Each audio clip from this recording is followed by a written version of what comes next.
this? Because I know some of you are going to be like, oh, well, I have like, I can clump these books together and call it a lottery campaign. I can clump these books together and call it a lottery campaign.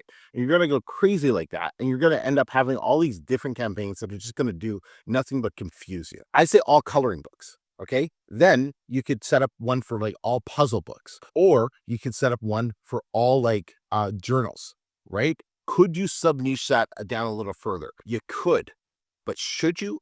I would err on no, right? Could I have two distinct coloring brand books that probably have both about 40 to 50 books in them. Could I do a lottery campaign for brand A and then another lottery campaign for brand B? I could, but why would that really matter? Because customers don't know the difference. Amazon sure as hell doesn't care about the two brand names. They just care these are coloring books. Let me find customers who want coloring books. So I feel like it would just add more work and more things for me to manage than the way I set it up with all coloring books. So I want you just to take that information and think about it before you start segmenting your lottery campaigns into like 50 different levels.